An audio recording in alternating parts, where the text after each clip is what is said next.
Welcome everyone. This is Natalie K. Lillico from Align with Your Design Coaching, and I'm here with Christine Carter today. And we're going to have a little conversation about being a role model and a little bit about Christine's design. So thanks for watching, and welcome Christine to share with our audience how they can understand their design better and understand about being a role model. Hi, how are you? Yeah, so you wanted me to tell you a little bit about being Start with when you met Human Design and how did that happen for you?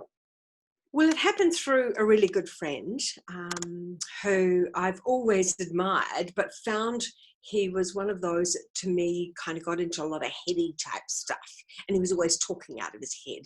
And so when he first introduced me to Human Design, I kind of rejected it because I'd reached this point where, no, I do everything through my body, not through these mind things. And then I saw him 6 months later, and his aura had completely shifted. I can see auras. And he was out of his head, and he was in his body completely. And I went, oh, I have got to know this Human Design stuff. So that's kind of how I got introduced into it. And it's not heady at all, even though it appears to be. Like, it's very structural and got lots of steps to it, and the building of the foundation of it is definitely a step-by-step process. But what I really got out of it was that it's a lot more than about our head. In fact, it is really learning it through our body. And his partner is the main teacher here in New Zealand, Christine Spicer, and she's this wonderful reflector, and she ran all of our training courses in live-in. And so I had the opportunity to learn Human Design through my body, not through the head. In fact, people say to me sometimes just after a course and say, well, what did you get out of it? And I'd go, and I just couldn't explain what had happened to me, but I knew stuff had shifted dramatically. And quite early on, I knew I was going to be an analyst. All my life, I'd studied the Mayan calendar for many, many years, and even taught it, and did readings based on people's purpose with it and everything. So I've kind of been a bit of a nut that way all my life. I've kind of seen that helping people find their purpose in life actually is crucial to our health and well-being. And I've always been in health and well-being. Absolutely, in so many ways. Yeah. So when was that you first met that person? You saw him 6 months later. How many years ago was that? That was now 9 years ago, and we were at that stage. I was already off the roof, so I'd kind of gone through all my stages without really knowing Human Design, but I think intrinsically I kind of did, because my stages are just so obvious. Well, that's a great lead into, the most curious topic is this going on the roof. So you went through that whole, the 30 years, and then for the 20 years kind of pulling back, the second phase for the role models, and then the third phase of life coming off the roof. You did all of that without all this heady information about Human Design, but it sounds like you may have had some awareness about what was happening. Yeah, I think right from even a little girl, like I can remember questioning infinity when I was really quite little, and to the point of kind of thinking, there must be a brick wall. Oh yeah, but what's on the other side of the brick wall? Oh my gosh, how can you fathom infinity? Like infinity, I mean.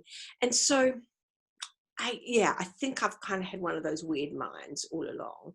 And then it's my gate 61. And then I was very young when I questioned my whole life process. So I don't know, with my chart, it's kind of interesting when you look at my chart. I have the mating channel as my main authority, the 59-6. And at 17, I got pregnant the first time I had sex and ended up with twin boys, somebody said it's like, playing a game of golf the first time and you get a hole in one. Yes, so my life had this huge dramatic change. And even before that, my mum found me very, very difficult. I was like this full-on child that she could never control, and she tried really hard. Yeah, full on is a great tagline for that, for people, looking at what we look at as an analyst in design. We always, well, I do anyway, it's like, what's connected? We see these centers that get colored in and they're defined so the energy is consistent.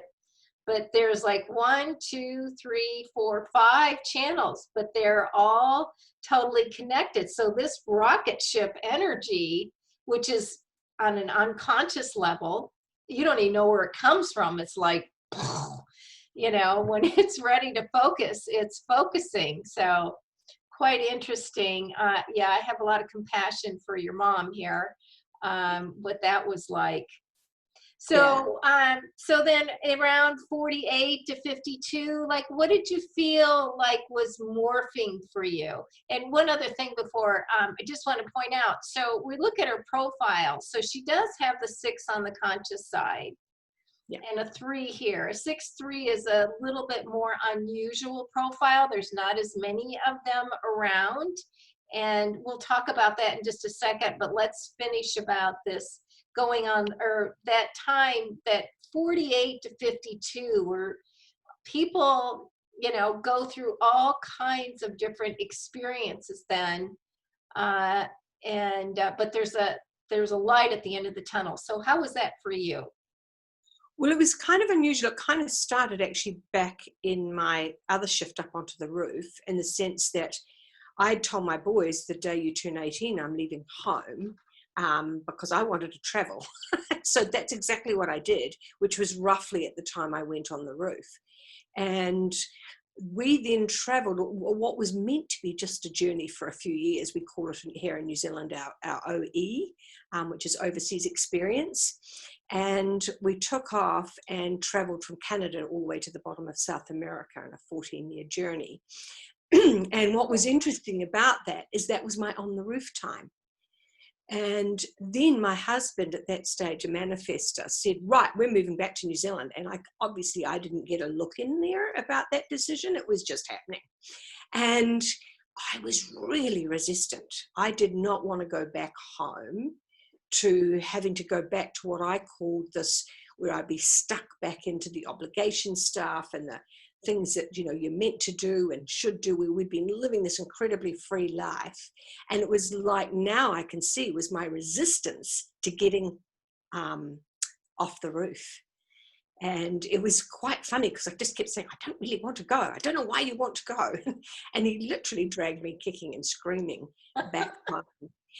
Now I see in the bigger picture of things, we were meant to come back home. The timing was absolutely perfect. But it took me quite some time to settle into that. And I'm probably talking a year or 2 where I was really discombobulated, if that makes sense. And then once I really got it that I was meant to be home, meaning back in New Zealand, and we were still traveling in a motorhome, what we still do, it was like, I'm meant to be on this land. And literally I did land back down at the bottom of the ladder. And did something new emerge for you? I mean, around career or how you did your career or anything like that in your early 50s? Not really, apart from the fact that we got this new product that we were selling, but to me was always still the door opener just to what I've always done. So we are now working with selling this, it's a Swiss medical device. And what it does is it opens the door for me to go in and be with people. And through just telling my own stories often, they would end up kind of getting some inspiration to where their life could go. So it's quite interesting. I just recently had a little discussion with one of a 5-1 friend of mine who said, oh, well, it's always about you, the way you talk about you. And it's like, but that's what a role model needs to do. Is that we're here to share our story. Well, that's how I see it. I share my stories And from there, people get that idea of what they can do. Yeah, well, sharing our story, you know, and in the good, the bad, and the beautiful, right? Very much. Yeah. About our story that people, I think people relate.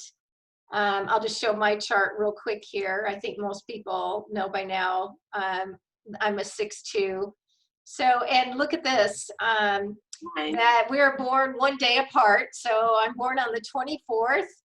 And Christine is born on the 25th. So we're both the incarnation cross of healing. So we have that in common, but and how it expresses out is different. But nonetheless, I think we do share that that knowingness as a child that there was something else than what was appearing in our reality.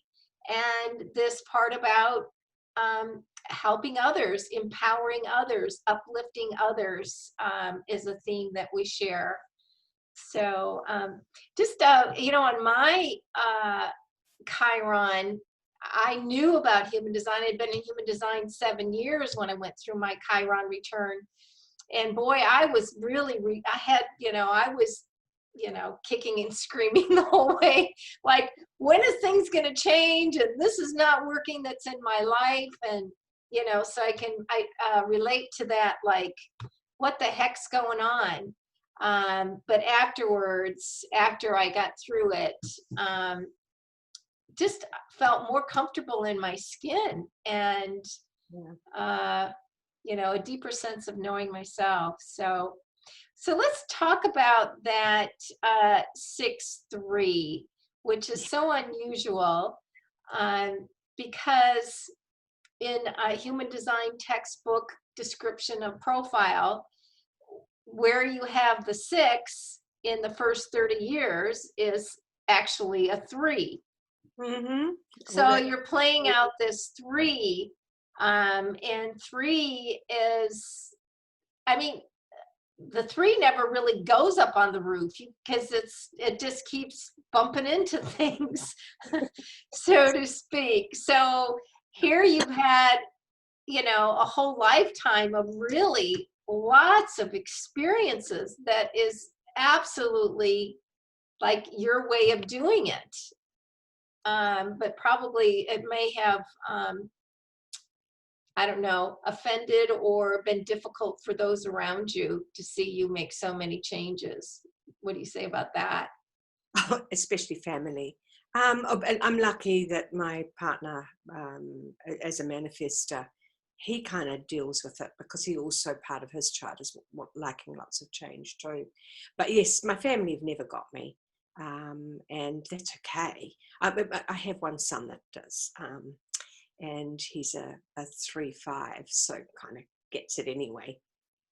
But it's been an interesting exercise just recently. In fact, since I got connected more with the 6-line group and was attending some of your weekly, where we were doing the little Zoom calls, and that 3 came quite relevant to me. I can remember going back to Christine Spicer, she's a 6'2" as well, and saying, you know, we're having this discussion about this 6'2" thing and how, you know, they've sort of hidden away and everything's really difficult, but I haven't really had any of that difficulty stuff. And Christine goes, which she always does when you know that actually she doesn't completely agree with you, but she's just letting you kind of work it out for yourself. And then I came back to her, at a point through us doing this website design, and just said, oh my God, this is just so hard.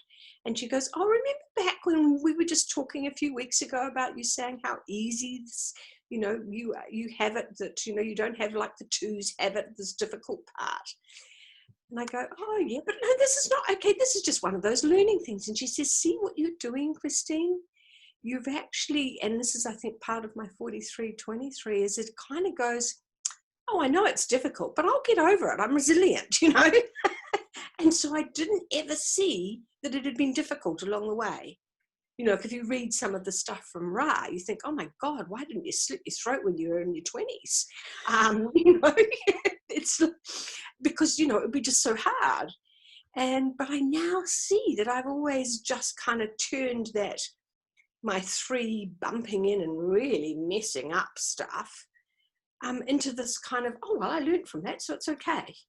And this Yeah. resilience, but not actually acknowledging the suffering that may have happened in those times when I was really messing up. Interesting, interesting. And for people that know, next to the bigger number, the 1 through 64 hexagrams, there's 1, 2, 3, 4, 5, 6 possibilities here. And some of those lines get along better with others, and the 3 and the 6 get along. So when you were listening to that conversation that we talked mostly about the 6-2 profile, we feel like 2 different personalities living in us. That's what you don't feel, that because there is a resonance and there is a lot of shifting and changing with the 3, and testing things out and trying it here and trying it there, that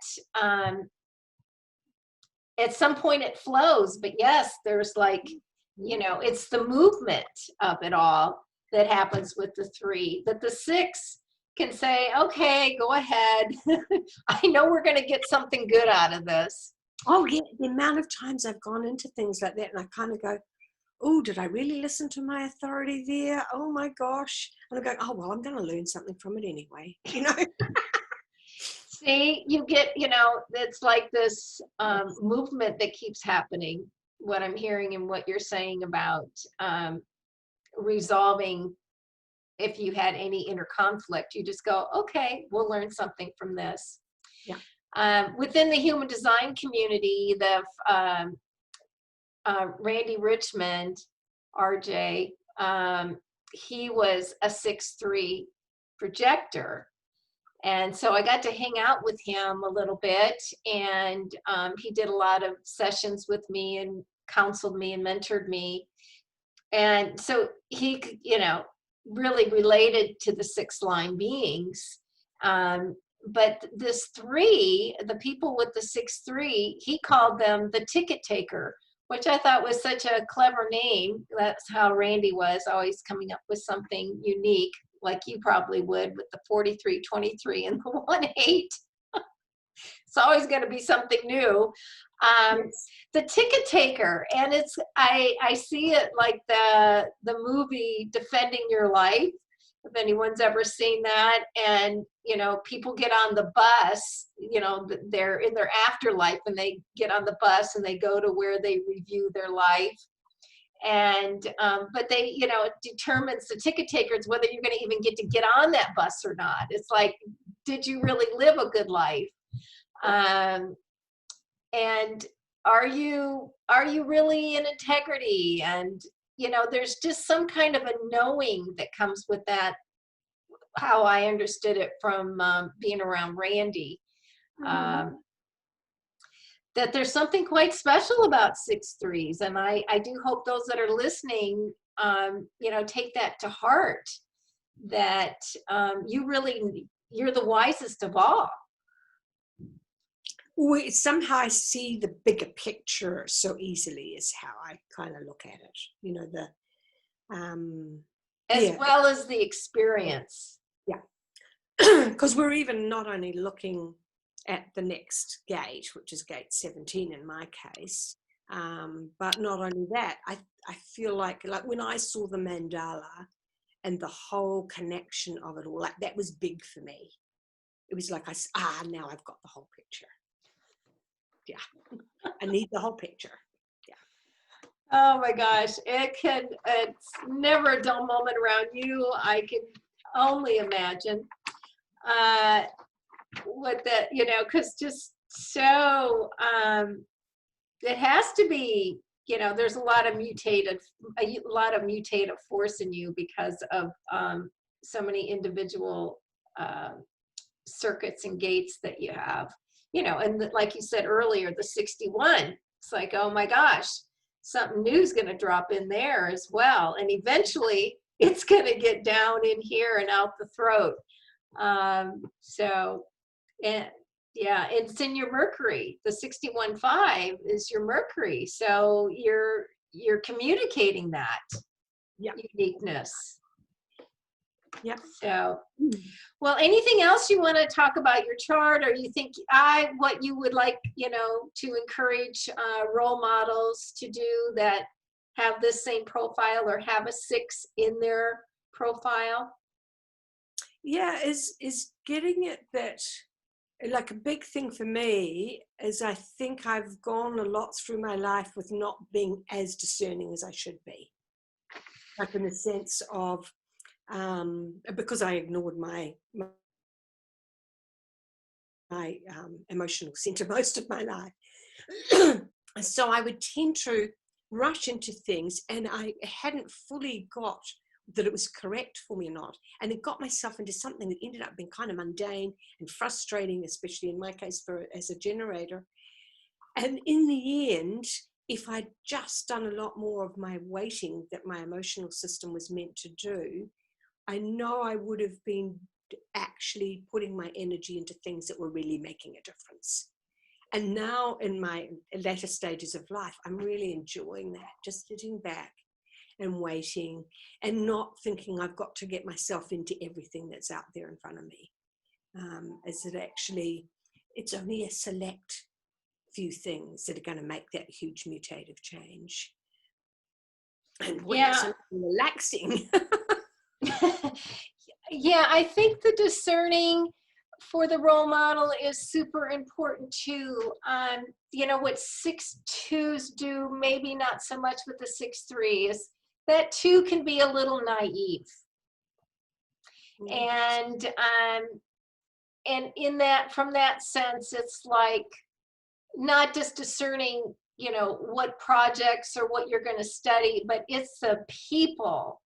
Yes. Like 6-2s are so trusting, and you can comment in a second on this, that 6-2s are very trusting and they're a little naive, and they think everyone else can see the big picture like they can, and they think everyone else is trustworthy like they are. And so I love that discerning, to leave them with that discerning, because it's not just things, it's people and places as well. And people the most, actually, because really at the end of the day, that's most of what turns me on, is to be the catalyst for the people. And yeah, some people, God, in the past, I used to just waste so much energy on that they didn't want to change. It was me trying to fix them. Yeah, but well, I'm still learning it always, but I've learned it. Yeah. Well, thank you, Christine. It was really great to hang out with you. Would you please share how people can get in contact with you, your website, email? Yes, so I have, at the moment, I still don't have my human design part on our website. That is happening anytime. But with our website is www.0800 and then the B, but without the E, well.co.nz. So 0800 to be well.co.nz. Yeah, and they can also find you on Facebook at the 6 Line Mentoring Group. Yes. And you are a certified IHDS analyst, as I. Yep. So they can find me on there as well. And yeah, I love to assist people in finding out what their real purpose is in life. Oh, you're such a gift. You're such a gift, and to the human design community and those that you work with. So I really appreciate your time today. Thank you so much. Thank you. Bye.